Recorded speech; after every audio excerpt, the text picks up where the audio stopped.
Well, if you are doing all of the actions that you know to do, but still not getting the result that you want, chances are you're believing something that is causing this result of what you don't want to be the only possible inevitable result. Mm.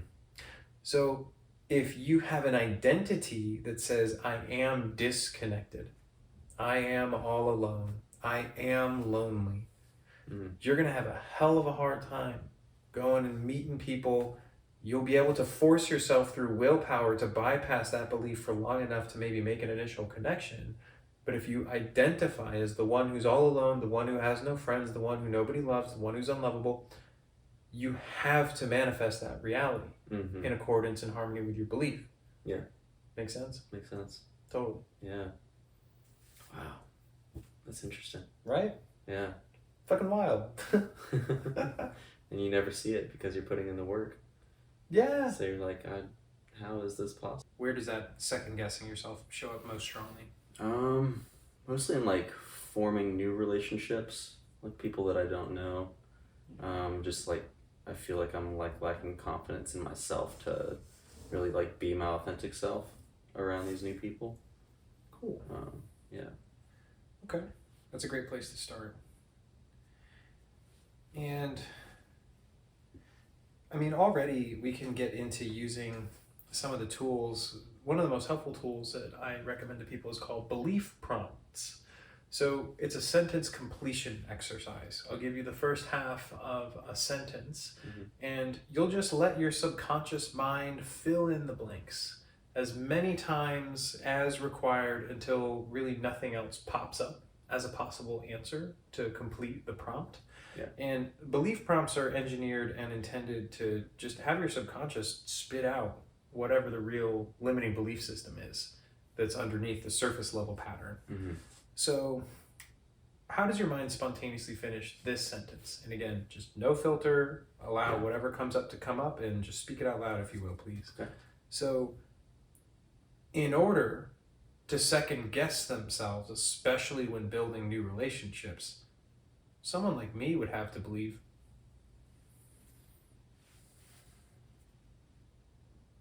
Can you repeat that?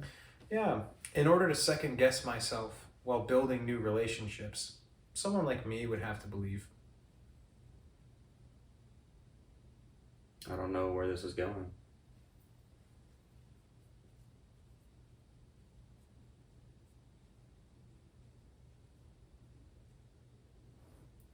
And keep going.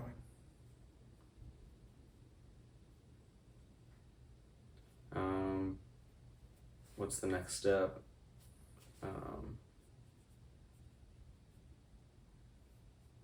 What are they going to think about me?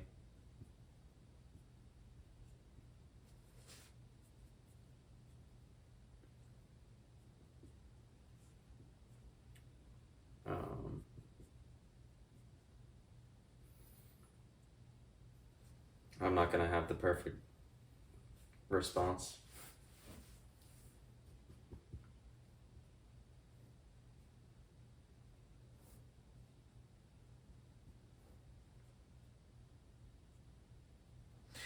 And if I don't have the perfect response, that means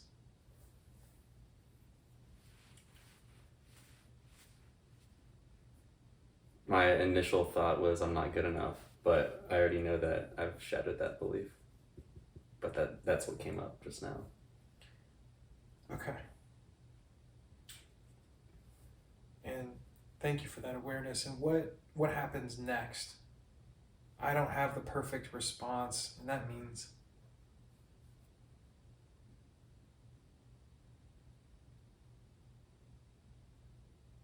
I'm not sure. And are you saying that in the sense of I don't know what else it means, or are you saying that in like I don't have the perfect response? That means I am not sure. I am not sure. I am not sure. Yeah. Good. And what else does it mean? I don't have the perfect response, and that means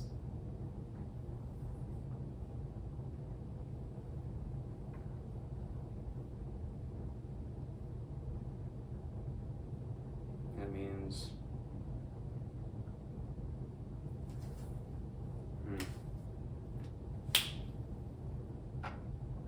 Got nothing else coming up right now. Great. Okay. So now we'll use a tool called the sense test. And the sense test is really quite simple. You just say the words of a limiting belief out loud. Mm-hmm. Not in your mind, but actually out loud. Actuate your tongue and have sounds happen. Yeah.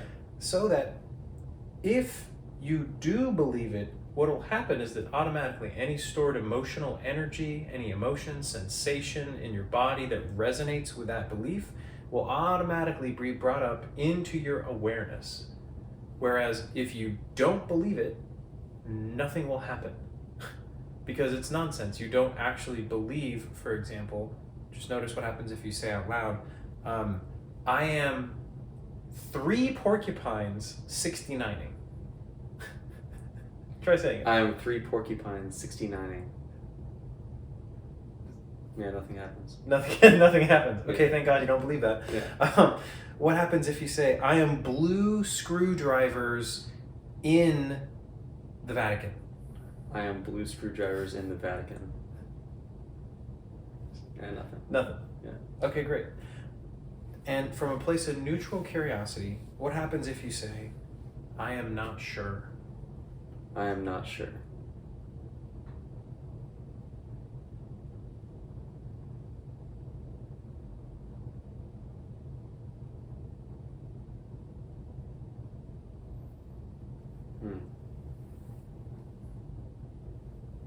What did you notice?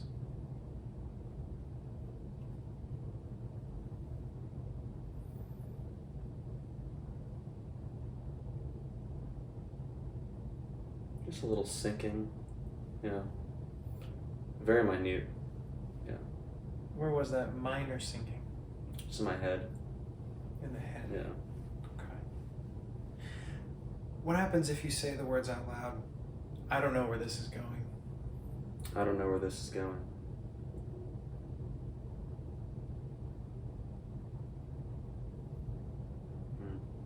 I felt my heart start to speed up a little bit.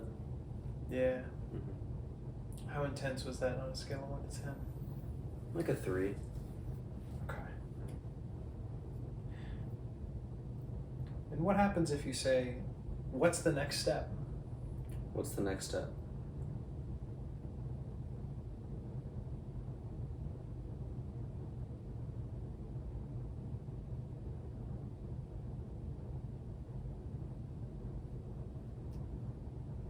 Maybe a little heaviness in the shoulders. What happens if you change it to, I don't know the next step? I don't know the next step.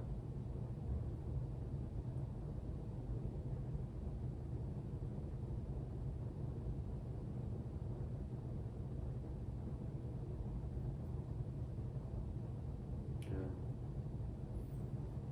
My mind just kind of goes blank. Interesting. Mm-hmm. Yeah. Yeah. Now, was that mind going blank, like in your experience, like a distinct sensation, like a distinct experience? Like it happened because you said, I don't know the next step? Yeah. Yeah, I think it just, as soon as I said that, I was just like, just, That's cool. Okay.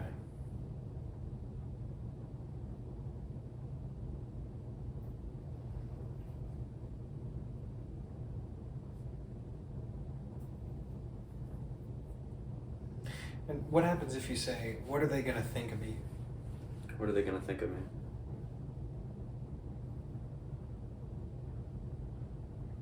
I just start feeling a little anxious. So bring your attention to that anxious energy. Mm-hmm. Where is it in your body? I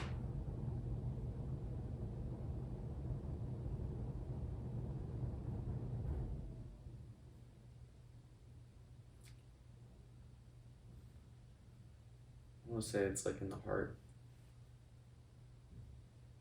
Yeah. Yeah. So welcome this anxious energy of what are they going to think about me?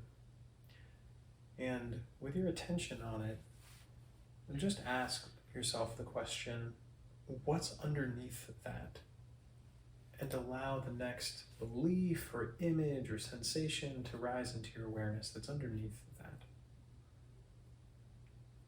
What's underneath that?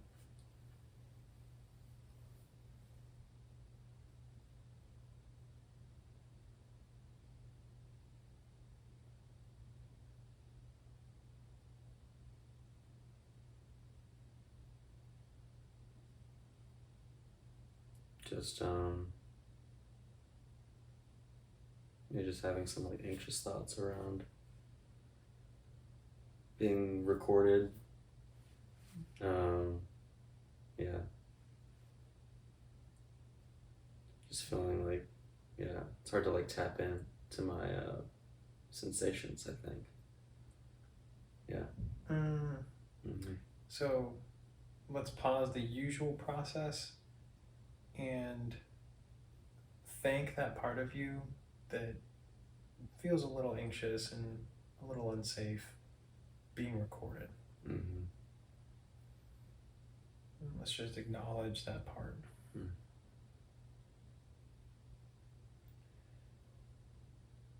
And there's a very simple mantra that I'll recommend. You can just say these words out loud. I'll say the full thing for your awareness. It's thank you, I love you, I welcome you, I accept you exactly as you are. So, thank you. I love you. I love you. I welcome you. I welcome you. I accept you exactly as you are. I accept you exactly as you are. So, thank you. I accept you. So just bring your attention to the part. I'll say them, and you can repeat after me. Okay. Let me know when you're with that part that feels a little anxious about being on camera. All right, I'm with it. Cool. Thank you. Thank you. I love you. I love you. I welcome you. I welcome you. And I accept you exactly as you are. I accept you exactly as you are.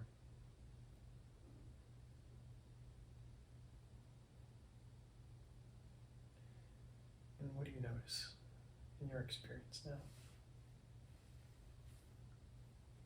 There's kind of like a buzzing in my head that kind of just started to simmer down. Yeah. And we can ask this part too, since we're present with it, like, what was your concern about being on camera?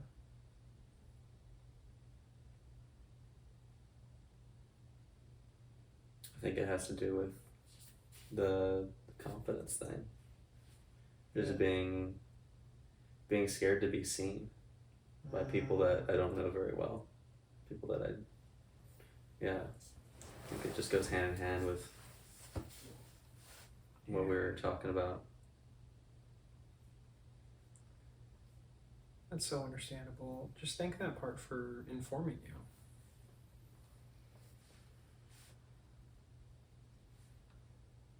you. And just check and see, is this part by chance carrying a belief that it's not safe to be seen?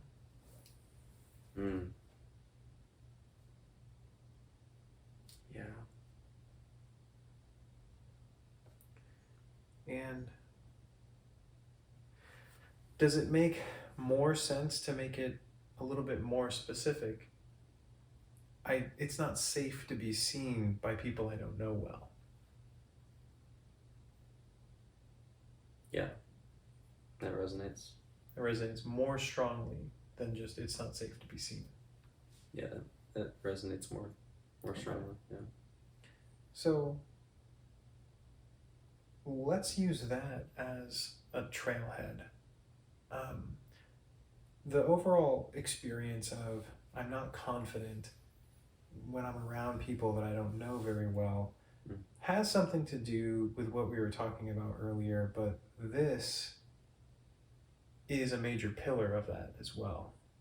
If it's not fundamentally safe to be seen by someone that you don't know well, the moment that you come into connection with them, boom, there's non-safe energy. There's a subtle undercurrent of fear. And then no wonder it's slightly harder to connect, to relate, because your fight or flight mechanism is subtly active with the little head noise going on in the background. Mm-hmm. You see what I mean? Yeah. So oftentimes it's not safe to be seen in and of itself. is a core belief for countless millions of people. This specific version of it is really interesting by people I don't know well. Let's just ask this part of you,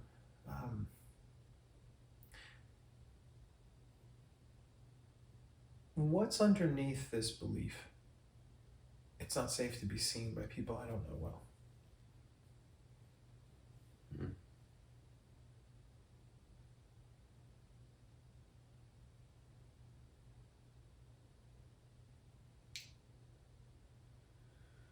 Wish I knew.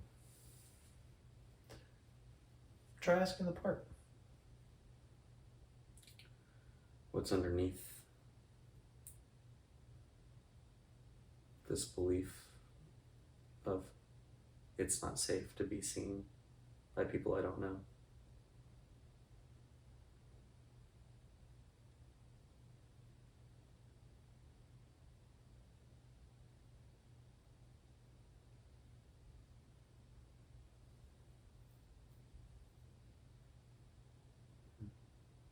Just feeling a little heavy. Yeah. Yeah. Some heaviness comes up. Non-verbal, it's just heaviness. Yeah. Okay. Well, what happens if you ask, what's underneath this heaviness? What's underneath this heaviness?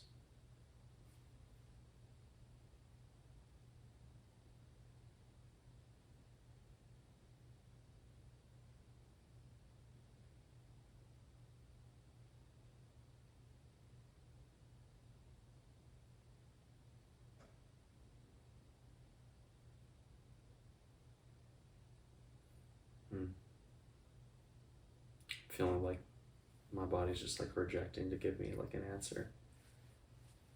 Feeling like it's like a battle. It's like, no, I'm not gonna tell you. Yeah. Cool. Yeah. Think whatever part of you, whatever, intelligence in your consciousness is just doing its job to keep you safe. Mm.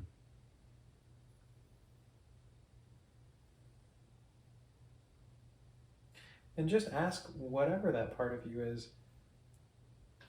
would it make more sense and be more safe to let go of this belief that it's not safe to be seen by people I don't know well? Say that one more time. Yeah. This part doesn't want you to see what's underneath it at the core, but is this part open to you, if you want to, letting go of the belief that it's not safe to be seen by people I don't know?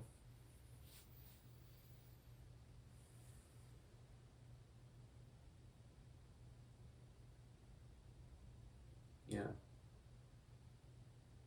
Cool. Mm-hmm. And is that a belief that you want to keep or let go of? I want to let go of it. Great. Yeah. Okay. We'll use intentional deprogramming to make that possible. So the first question I always love to ask, and we've kind of dabbled in this a little bit, but just check and see, is there any part of you that doesn't want to let go of that belief? That wants to keep believing it's not safe to be seen by people I don't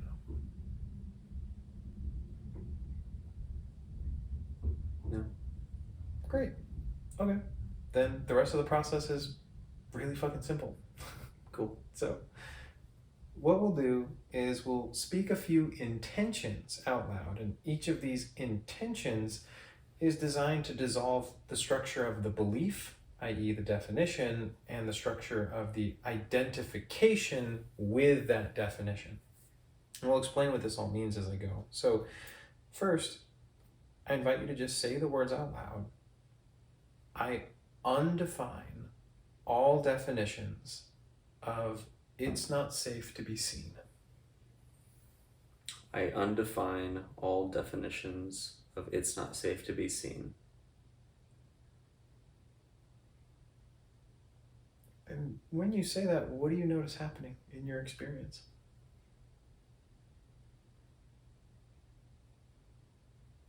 Just kind of feeling like a lightness, just like a kind of like letting go of something.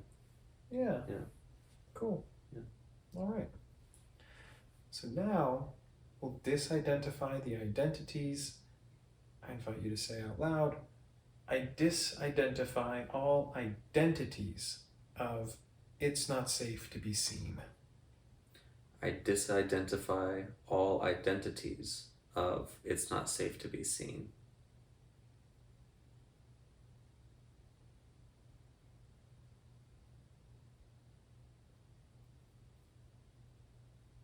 And oftentimes the disidentification is a much more subtle energetic attachment. Mm-hmm. And could you sense anything, any kind of clearing with that? It was really minute. Right. Yeah. Makes sense. Yeah, but I couldn't tell you exactly what changed. Yeah. Yeah. Yeah. So it was that level of finesse. Mm-hmm. Okay, cool. Yeah. Great. So the third intention that we use in intentional lead programming is that of compassion plus forgiveness. And we say, I am compassion and forgiveness for all ideas of it's not safe to be seen. I am compassion and forgiveness for all ideas of it's not safe to be seen.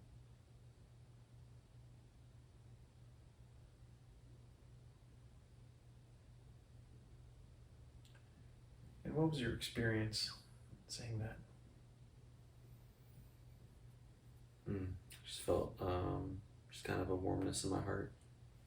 Yeah. Yeah. Yeah.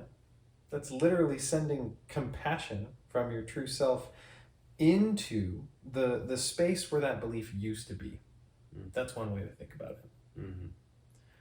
So now, does anything happen if you say, it's not safe to be seen?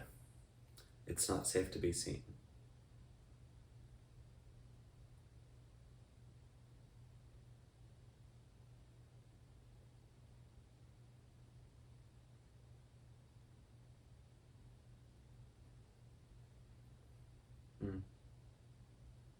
Maybe just a slight shift in energy, just moving just up my body a little bit. Perfect. So very common result is that once you've cleared it, the next time that you say it, there's like a movement of any stagnant energy that was remaining. So it's like an up and out in many cases. Just take a deep breath.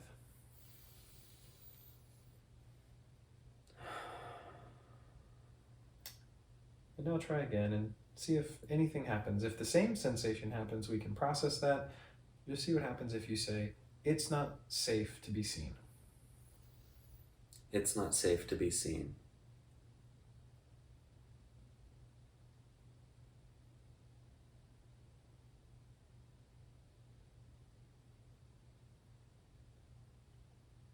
Yeah, just like a slight, slow shift in energy, moving up. So now, ask yourself, is there any part of me that doesn't want to let that go for any reason? Is there any part of me that doesn't want to let that go for any reason?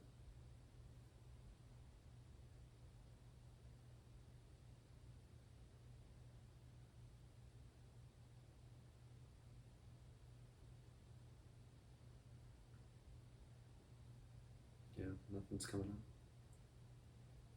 Cool.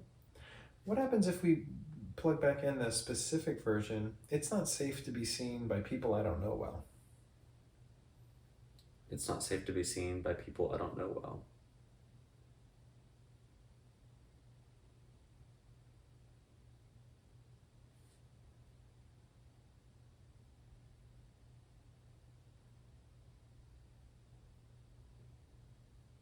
Yeah, nothing really noticeable.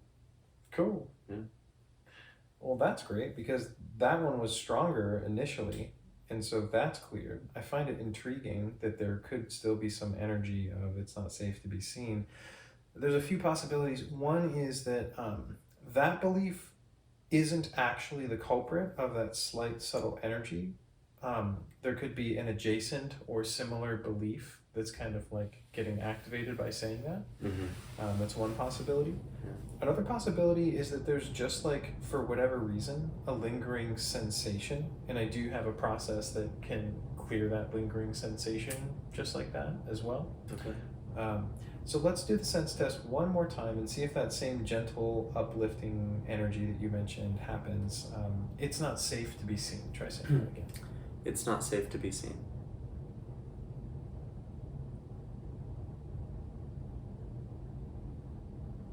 It wasn't there that time.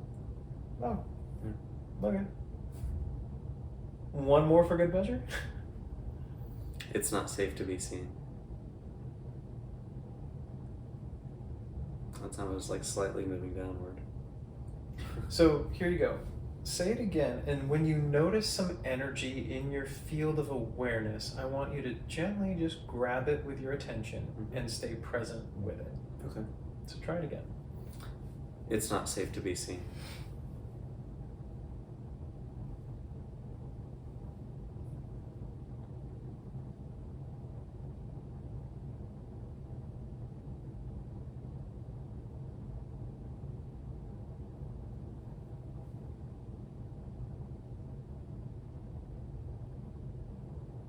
It's like a bubble, just being aware of a bubble of energy moving just like up my body, just like really slowly.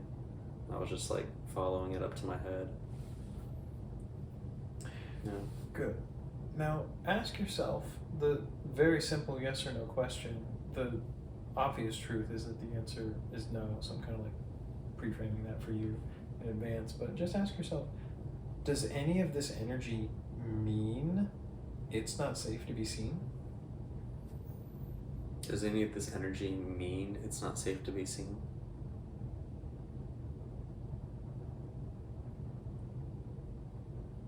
Yeah, it's no. No. Yeah. Cool. Now, just from that one question alone, most people report that, oh, it just leaves the building when I acknowledge that it doesn't carry that meaning anymore. Mm-hmm. Meaning is part of the structure of the belief that glues everything together. Right. So let's just check again with a sense test. It's not safe to be seen. Does anything come up for you? It's not safe to be seen.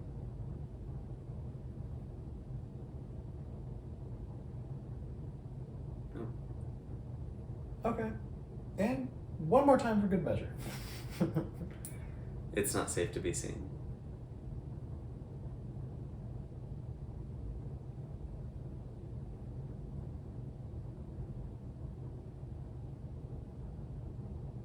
No. Boom. All right, cool. Well done, bro. Thanks, Gladius. You bet. That, my friend, is a example of what I call intentional deprogramming. And you'll notice that there really were just 3 key steps to dissolving the most strongly charged belief. And we didn't have to process, it's not safe to be seen by people I don't know well. That whole thing rests upon the belief it's not safe to be seen. So we take that set of definitions, it's not safe to be seen, and we undefine that. When we undefine that, that ultimately takes all of the thoughts, the images, the emotions, the sensations that comprise your unique definition that was created through your unique experiences of what it means it's not safe to be seen. And it dissolves all of the meaning out of that structure. So when that idea doesn't really mean anything to you experientially, that belief dissolves. So there's the belief, you just dissolved it. Now, the other element to this is that there's a level of identification that we have with our beliefs. Who is the one who believes it's not safe to be seen? I am the one who believes it's not safe to be seen. So we take the identification with that belief and we intentionally disidentify from that story, from that idea. When you combine undefining the definitions with disidentifying any identities that were built around that idea, there's multiple levels of instantaneous freedom occurring. The final intention that we provide is compassion and forgiveness. And that essentially helps you surrender any self-judgmental energy that was bound up in believing that lie. all the years of holding myself back, it's not safe to be seen, the forgiveness of that is in and of itself curative. And there are processes that other people have invented that use forgiveness or use compassion as the primary mechanism to achieve similar healing. And so we weave that in as sort of a bonus, let's say. Bonus healing, bonus clearing. And the end result is that the belief structure is dissolved and the idea doesn't make any sense. It doesn't contract the body to say that. There's no feeling of that. Make sense? Yeah, makes sense. Fuck yeah. Yeah. What was that like for you to experience? It was interesting. Yeah, just going from just heavy feelings and kind of just like a sense of like being unsafe to at the end just like really feeling comfortable. Yeah. Yeah. So it was pleasant. Yeah, you're fucking good, bro. You open for a hug? What's that? Hug? Yeah. All right, cool. Thanks. Yeah, you bet, man.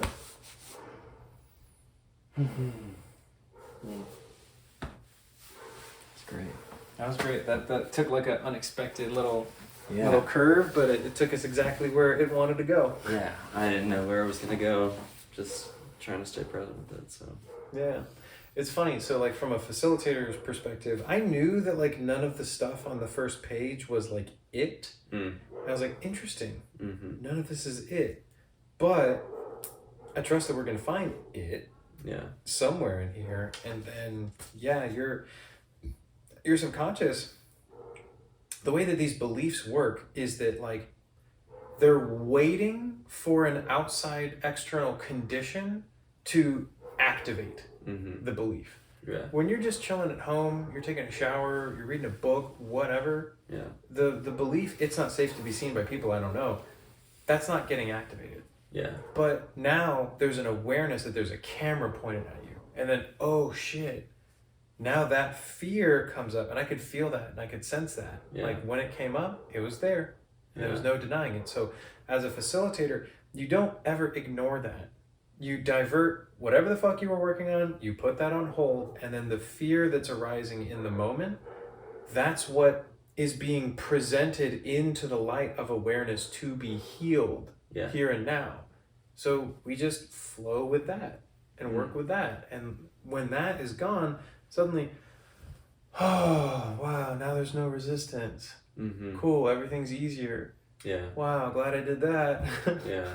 Is there ever a time when the thing doesn't come up in a session? I mean, depends on what you mean. There's the vast majority of times in sessions where no resistant thing comes up to be processed. People are just setting intentions to work on a specific belief system and dissolving that belief system. So there's plenty of sessions that happen without resistance. And just earlier today, I was working with a client and she has done an extensive amount of this kind of work and other adjacent kinds of work. And we encountered something that was so deep and so personal to her life story, her identity, that around that specific thing, there were multiple moats of protection and resistance, trying to, oh no, go off in that direction, or oh, no, we can't let this go because this is who I am and this is what keeps me safe and this is what da-da-da. Yeah. So the more fear that's baked into the belief structure, the more strongly charged it is, the more resources it has available to throw off these little deterrents to being challenged. Deter the challenges. Yeah. I think I have a couple of those somewhere. Yeah, we all do. Yeah, we all do. Totally. Yeah, and then that's just the over deterrence. Then there's the blinders. So the ego has mechanisms that help you not be able to see what's going on. Yeah. So I'm blind. I'm repeating this relationship pattern. No. We'll take a slightly more personal example. This isn't about you per se, but you might resonate with it. Yeah. I want new friends. I want to meet people. I'm going to networking events, Yeah. I'm talking to people, and I'm even getting contact information, but then like things always fizzle out. Mm. And I still feel alone, even though I'm going out into the events and I'm going and I'm meeting the people and I'm talking to the people, and I just feel disconnected. Mm-hmm. Why? Well, if you are doing all of the actions that you know to do, but still not getting the result that you want, chances are you're believing something that is causing this result of what you don't want to be the only possible inevitable result. Mm. So if you have an identity that says, I am disconnected, I am all alone, I am lonely, you're going to have a hell of a hard time going and meeting people. You'll be able to force yourself through willpower to bypass that belief for long enough to maybe make an initial connection. But if you identify as the one who's all alone, the one who has no friends, the one who nobody loves, the one who's unlovable, you have to manifest that reality in accordance and harmony with your belief. Yeah. Makes sense? Makes sense. Totally. Yeah. Wow. That's interesting. Right? Yeah. Fucking wild. And you never see it because you're putting in the work. Yeah. So you're like, how is this possible? So as you begin to wake up and realize that, oh wow, my consciousness has hundreds of these things that I built and I installed in my mind in order to apparently keep me safe when I was 4, when I was 10, when I was 14, when I was 20. But now I'm not 4 or 8 or 10 or 12 or 20, but the beliefs are still running the show. Why am I not getting the results that I want? Why are these external circumstances happening to me? The simple truth is that the external circumstance is never happening to you. You're always creating it. You're always manifesting it based on who you are at the core of your identity, which boils down to the sum total of what you believe about yourself, about people, about the world, about men, about women, about being in a relationship, all of these things. About money. About money, about asking for help, about receiving and getting what you want. God, better make sure I don't receive, because if I receive, then I'm gonna get it. Subtle confusion baked into the English language. Some kids know what happens when they ask for what they want. That's when they get it. So there's layers and layers and layers to this stuff. Wow. Yep. Yeah. Pretty crazy stuff. Yeah. I can see why you're into it so much. Yeah. It's infinite. It's infinite. It's an infinite game. Yeah. And everyone is completely different. Completely. Yeah. I like to say your belief system is more unique than your thumbprint. Because your thumbprint actually is genetically unique to you, but it stays stagnant over time. Your belief system is an adapting, evolving matrix. Yeah. It's also completely unique to you in the same way your genetic code is, but it's a self-updating, self-programming system. Yeah. Yeah. It's like a computer. You can update the software. You can. Yeah. You can. Yeah. And most people, most like traditional self-help says, well, you want to just change your belief. You want to stop believing I'm not enough, and you want to start believing I am enough. Right. And it's like, well, conventional wisdom, that makes sense. But the problem is that up until now, nobody has had a consistent, near instantaneous method to fully and completely get rid of the old bad belief structure. Bad doesn't exist, but I'm using it for simplicity. So everyone is trying to reach for, I'm going to affirm the good belief. I'm going to affirm the good identity, the good belief that I want. Yeah. But you're grasping at something that you could never fully integrate because you have this bad foundation of everything that you don't want to believe. Yeah, I'm worthless. I'm a loser. I'm a fuck up. I can't do it. I'm not capable. nothing good ever happens for me. I deserve bad things to happen for me. I don't deserve anything good. All of these stories need to be cleared. You need to have a clean slate in order to build a stable structure of a healthy, chosen, intentional identity. If you don't have that stable foundation available to you, you can try like adding a new wing to an old dilapidated house with brand new construction, but at some point the entire house is gonna fucking collapse. So you're kind of wasting your time, and you keep trying to rebuild it. It's already a pile of rubble, but you're like, I'm gonna put a bedroom on the pile of rubble. You know? Gotta clear out the rubble first. Clear out the rubble, man. Yeah. It's key. Yeah. Well, thanks again. You bet, bro. Yeah. It was a pleasure. You think we got enough content here roughly to splice? Oh, definitely. Yeah. Cool. What do you think? I think so. I think that a CTA. Yeah. So something super simple and direct, like, so if you want to know how to instantaneously and permanently dissolve all of the old programming, all of the old mental blocks, emotional blocks, and obstacles that are preventing you from thriving and rising into the next level of leadership, of influence, of success in your business, of intimacy with a healthy romantic relationship, I want you to go to Freedom Beyond Belief. That is our free public school community. I do public service, free trainings every 2 weeks where you can volunteer to instantly and permanently dissolve, break free from your limitation, from your self-sabotage, from whatever has been holding you back.